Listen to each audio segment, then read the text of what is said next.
Miss Raihan. We are from MSU College. We want to interview you about our project. And before that, we would like to introduce ourselves. My name is Nur Syafiqah binti Abdul Razak. My name is Deborah Antia. My name is Safina Svera. My name is Veronica MC. Jeronica. Sharonica. Okay, sorry. Okay. And our other group members is Josephine Marian. Okay, all right. So the first question we would like to ask is, how can teachers effectively differentiate instructions to meet the need of diverse students in their classroom? Okay, first and foremost, let me make some sort of disclaimer. There isn't really a very effective way for you to do differentiation in class, because some ways may work, some may not. It's like everything is like an experiment. So if you go to the classroom, first thing first, you need to discover what the students' interests are and what they do like, and then what their learning styles are. Then you can plan the different kind of activities that will suit their learning needs or learning strategies or learning style in a way. Because once you have discovered their learning styles, their what do we call that? Things that motivate them to learn, then you can tackle their interests, tackle their weaknesses, gather their motivation, increase their motivation to learn in the classroom. So the activities that you prepared, it should be probably maybe one or two, at least two types of activities that they can choose from. But that is actually the ideal situation. Once you are in the real working world, you will have less time to prepare your lessons, so you have to love yourself some more. You have to know your limits. Some days you can do lots of differentiation activities, but some days you need to just chill and refer to the textbook, because you will face a situation where you will be faced with lots of other responsibilities and workloads. So if you feel like you are free, of course you can do differentiations of activities in the classroom. But if you are burdened with lots of other works, which is the reality of the teachers now, it's okay to just use the materials in the textbook or in the workbooks. Probably if you're very desperate, use the materials that are already presented in the textbook, but use different techniques to teach. Maybe differentiate the outcomes that you expect from the students. Probably the good ones you expect more from them, the weaker one you expect less, or probably the time. In terms of time, maybe you give more time for the weaker ones to finish their work, or you give less time for the advanced students to do their work. So what's your question again? Is it the differentiation, right? Yeah. Yes, differentiation. How to differentiate the instruction? Okay. Diverse learners in the classroom. Again, the first thing you have to do when you enter the classroom for the first time is that you get to know the students first. Then you know get to know your students, their weaknesses, their learning styles, their interests, and what motivates them. This can simply be done by just asking them simple questions, or ask them to introduce themselves, or once you get to know them while you are teaching them, then you know, okay, these students actually like football. Maybe you can do stuff related to sports. These students like to learn better using audio, so maybe you can do more listening activities, or maybe you can increase your instructions in using audio. But of course, in the classroom we have lots of different types of students. It's diverse. Therefore, maybe instead of just giving one type of task, you can differentiate the way they hand in the task to you. For example, it's the same task, writing a dialogue about asking permission or giving suggestions. Maybe they can choose to either write comics, or maybe they can choose to write dialogues without any visuals, or maybe they can choose to act it out, or maybe they can choose to probably do a video presentation. So you give them the choices. Instead of you giving them a variety of things to do, you give them choices to do. But you are the one who need to prepare the kind of activities that they can do in the classroom, so that the needs for the diversity is met, some sort. Okay. Okay. Okay. Thank you. We'll take Okay. that into note. So, Okay. another question by Deborah. Mhm. Okay. For the second question, what strategies can teacher use to promote student engagement and motivation in the classroom? Okay, the strategies, again, we're talking about the motivation in the classroom, right? Okay, once you have discovered their interests and what they like in the classroom, of course, you can apply different types of, how to say, like, let me rephrase my words. The strategy that I'm talking about here is actually how you approach your students in terms of their needs, in terms of their learning abilities, and in terms of their interests. Okay, there are three. Okay, first, their needs. So for those students that you think you know the needs of the students, probably in particular maybe the students weak in vocabulary, so you give more vocabulary exercises.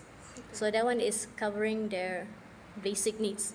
The next one is their, I forgot my own points just now. Learning styles. Okay, there are lots of intelligences, right? If you remember the Gardner's multiple intelligences, we have audio, visual, logical, and so forth. You can imply that you can apply all of those in your teaching and learning as well, but not all at once. you can apply maybe in one lesson. Maybe you apply visual related learning. You can use learning materials that have visual aids. And maybe in the next lesson you can apply something like factual for those with logical intelligence. For maybe in the next lesson you can mix and match. It's like we don't know our students immediately. We have to discover it along the way. So the strategies that we apply is something that we gain through experience. So we cannot straight away find the most effective one at one go. So you have to discover it in your own pace. So because life is a learning process by itself, so you have to experiment in some ways. And then the last one just now is, what did I say just now? the third point, learning style, the interest. Okay, discover the interest.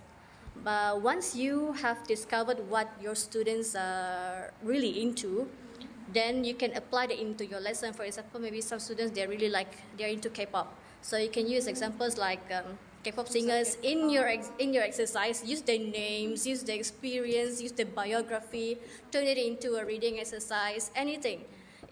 The scope is very wide as long as you discovered what they like. So the first thing first, when you come into the classroom, get to know your students first. Then you know how to tackle and how to gain their attention. Incorporating the students' interest plays a very, very important role in gaining the students' trust and then gaining their attentions. Once they know that you appreciate and you acknowledge their interest, automatically the motivation to learn will be increased. So they are prone to listen to you more. In a way, that's the role of motivation in classroom, right? Okay, am I answering the question? I hope so. Strategies, yes. Motivation and Yeah. engagement. Yep. Looking at the three aspects just now, so you can use that. Okay, thank you, Miss. Okay. My question, how can teachers ensure that they are implementing the most effective teaching strategies in their classroom?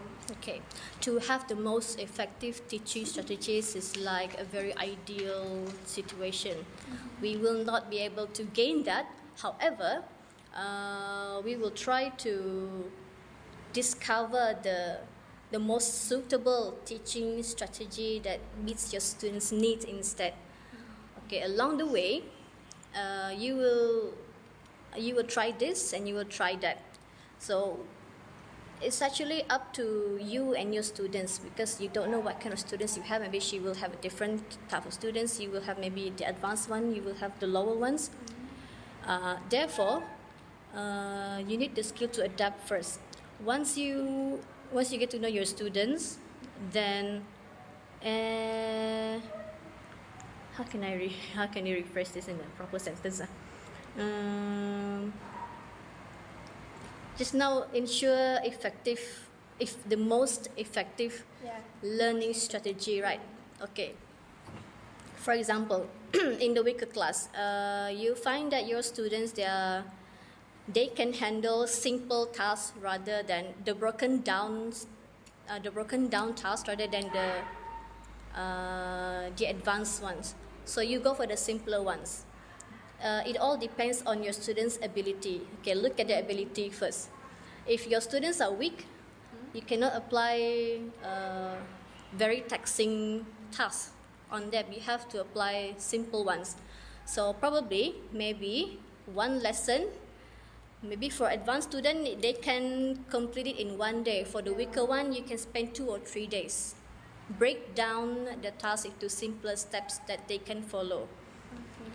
Okay, so that's to ensure effectiveness. Not to say the most effective, but we have to ensure the strategies that we use meets the optimum requirements for the students to acquire the lessons that whatever lesson that you are trying to tell them. And then once you have met their learning ability, their levels, then you can look into again their motivation. Of course, the motivation plays a vital role in gaining your students' attention and interest. And once you incorporate their interests into the learning materials and the instructions as well, you can have more active participation from the students. Excuse me, my voice is like very coarse. Okay. If you can get as much data as possible from your students, their backgrounds, probably their interests, what they like, maybe what their hobbies are. So incorporate all of those to make your lesson feel closer to them, like a personalized one. Yes, so that they will feel like whatever they are coming from, wherever they are coming from, they are appreciated in the classroom. So this teacher knows I'm into K-pop, so she's incorporating K-pop element in the lesson. I feel so appreciated, something like that. So I have students like that. They are engaged when I incorporated their interests in my lessons. So you can do that in your tasks, in your materials, in your BBM teaching aids. Teaching aids. Yes. So to discover the most effective ways is very difficult because your students, they will change over the semester. You will have different type of students. So take whatever that works. That's my tip. Take whatever that works and then recycle it for the next semester. Maybe improve it. Whatever lesson that works for you, revise it. Have a look. That's why it's important to do reflections. When you do reflection, you can see what the weaknesses of the lessons are and what are the strengths.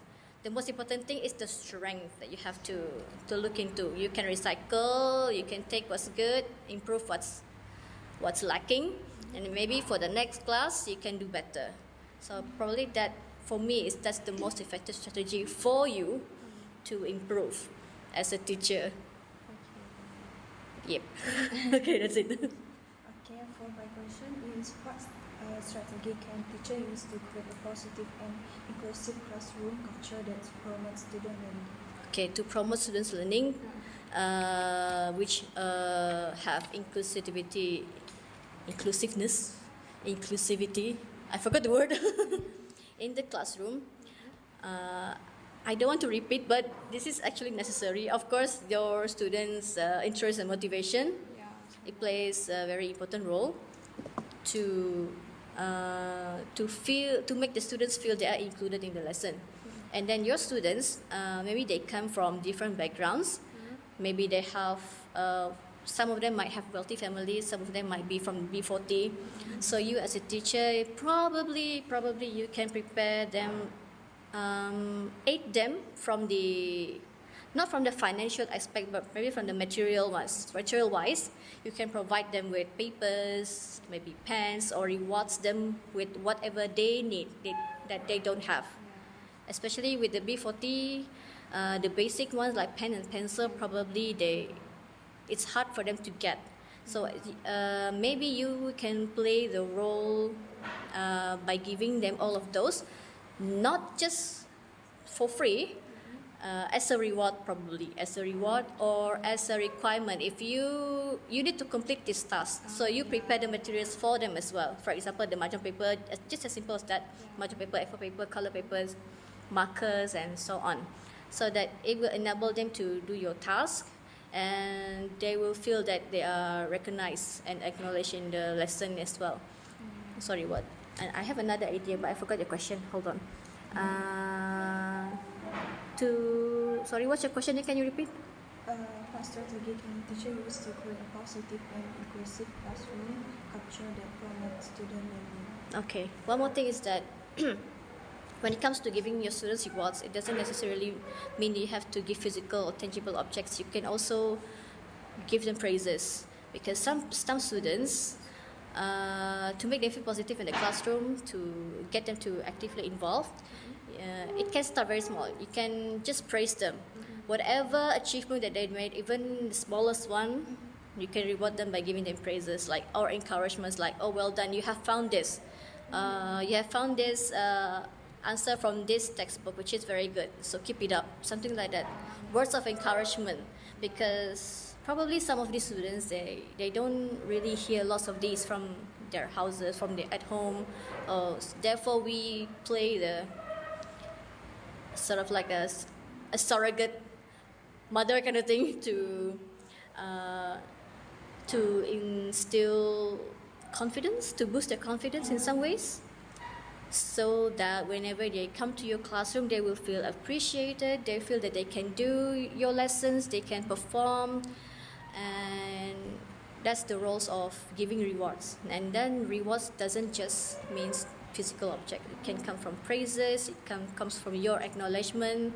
You know their progress, you acknowledge their progress, and then it can make them feel like they belong in your classroom. So that's how some of the ways to make your classroom a positive one and make them feel included. And then maybe some of your students in the classroom, maybe they lack something. For example, they don't really understand. Maybe they understand slower than the other peers. It's important for you to give them different kind of scaffolding so that it meets their level of ability. Maybe some students, maybe student A, you give extra scaffolding because they really need you guys to guide them step by step. Maybe student B is very good. You give them him or her less scaffolding. Depends on their level. The amount of support and facilitation you give them can vary according to their ability in the classroom. And then probably you can incorporate peer feedback as well, or peer coaching among the students. Some students, maybe they feel more comfortable learning from their peers instead of from you. So maybe you can incorporate like collaborative work, where it is required for them to do the task in pairs or in groups to give them indirect support. Okay, just make sure that there's no passenger in the group work. Everybody must have a task. Probably the weaker ones, maybe ask the leader to give the weaker ones simple tasks to do. And that's number 2, I think. Number 3, I don't know what number is it. First, their needs. Yeah, first their needs, motivation, and then their needs, and then their matching the praise rewards, and then matching their ability to do the task with the help of peers. Yes, I think so. I think that's my idea. That's it. Yeah, that's it. Okay, so the last question will be from a video. Okay, that's the video. Yeah. Okay. My name is Josephine Marian. Okay. I'm one of member in this group. So for my question is, what are some effective way for teacher to incorporate technology into their instruction to enhance student learning? Okay. Actually, I like this question. Hi. Let me just pause it where I can see the full question. Hold on. Okay, excuse me. Okay, nowadays, right, because of the PKP and MSU, we had to rely on more on technologies. But it is important to note that technologies does not replace the teachers, it just aid the teachers. So that's the most important thing you have to remember. Don't just rely on the technology until it replaces you. It serves as a teaching aids instead. Okay, for technologies, from my point of view, technologies is very useful if you want to gather their attention, increase their motivation, and promotes active learning. But it depends on the type of technology you use. For different skills, you have different types of technologies, right? Okay, so far, depends on the school you are posted to. Maybe the use of technology can be an advantage or can be a disadvantage. Yes. So for the teachers who are posted in a rural school, you may introduce these technologies to your student. The student might find it something new, but it's okay. So you go ahead, you buy if you have money, you buy the LCD projector. The simplest thing that you can use is to play video in the classroom, to use audio as a listening task, because you don't have internet. Okay, because you don't have internet, you have to download everything else before you come to the school.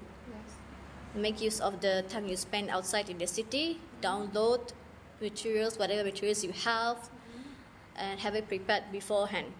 Then you enter your school. When there's no internet, it's no problem because you already have all the materials that you need. Therefore, to incorporate technologies into their instruction to enhance students' learning. Okay, you have to use it in a way that students are,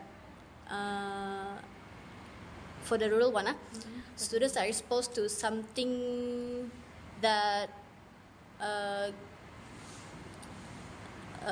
attracts their interest in some ways. Anything new would probably be attractive to them. So, I don't know how to answer this question actually. I'm trying my best to rephrase my sentences. Okay, effective ways to incorporate technology. For me, the use of technology is effective if you use it as a teaching aid instead of giving instructions. Don't give instruction through technology. You yourself have to give it instructions, but you use the technology as extra materials to boost their motivation, to get their attention, or to make their life even more colorful. It's a very good alternative from the traditional textbook. So you can use that. And for those who are in the cities, okay, you can take advantage of their background knowledge by asking them to create something using whatever applications that they know. For example, they know how to use TikTok. You can give tasks them for them to create videos or presentation via TikTok. Or if you want to have online classes, you can use a variety of softwares like Google Meet. Google Meet is useful for, mostly it will be one way because all of the students will be very quiet. And I forgot the name of the software. There's another one where you can paste notepads on the yes, thank you, Padlet. That's the one. Okay, Padlet is for me is a very interesting way for you to get students' engagement. And then because for the shy student who doesn't want to speak, they can write Padlet. And then there's another one, Jamboard kah, if I'm not mistaken, where students can write straight away, but it does require very fast internet connection, so I don't really recommend that one. Padlet is okay. use of social media like TikTok for them to produce the language is also okay. As long as you don't deliver the instruction through these technologies, you yourself must deliver it.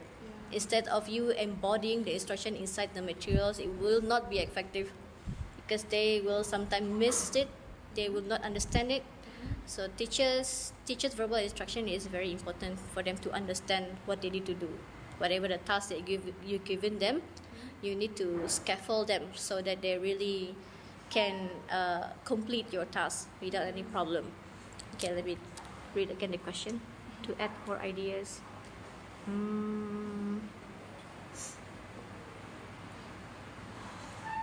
Okay, for the use of technologies, right? You can because teachers have workloads, and it needs time to prepare teaching aids using technologies. So what you can do is you can. It's not necessary for you to do this every day, to use technology every single day. Maybe within the week, whenever you have free time, whenever you feeling confident about it, you can use technologies as much as you can. But you have to be kind to yourself too. You have to find some days that you need to just chill and then take a rest, and then let the students do the teaching instead. Maybe you can incorporate that. Maybe some of them you can ask them to be the presenters or the mentors to the other students. Ask them to use the technologies in the classroom instead. Instead of you preparing the materials, they can prepare the materials. This is very easily the presentation, PowerPoint presentation. You can ask them to do PowerPoint presentation in any topic that you like, that you think that they can do, and then ask them to present in the classroom. If you believe that your students can do presentation using PowerPoint, why not just go for it? So that somehow minimizes your role, maximize their role to make it student-oriented learning instead of just teacher-oriented. This is just a term for that, like student-centered. Sorry, student-centered learning instead of teacher-centered. And in any ways possible, just do not let the technology replaces your role as the teacher. The technology is there to help you, but not to replace our vital role. Okay, because there are some cases where teachers just play some videos and ask the student to answer the question and then just sit down, which is not really recommended. So that one easily, the robots can do it, the website can do it. And one tips for you is that you can easily find lots of materials online. I'm sure you've heard of Busy Teachers and many other websites that I don't really remember. I only remember Busy Teachers. You can find lots of materials there. If you don't have time to design yourself, you can adapt the materials. Oh yeah, adaptation, modification. You can also do that to the existing materials out there to suit your students' level, to make it even more effective. Because maybe to some students, these materials is too advanced for them. You can lower the level down by reducing the density of the words, probably replacing certain words so that the words they can understand, and something like that. Yeah, you will find that these kind of dilemmas in the future for sure. You want to use this, but why is it so difficult for my students? So I need to modify this type of material so that your students can survive in your classroom. Okay, that's it for me. Sorry, I'm sweaty. So thank you, Miss, Okay. for answering our questions. Okay, that was quick, I think.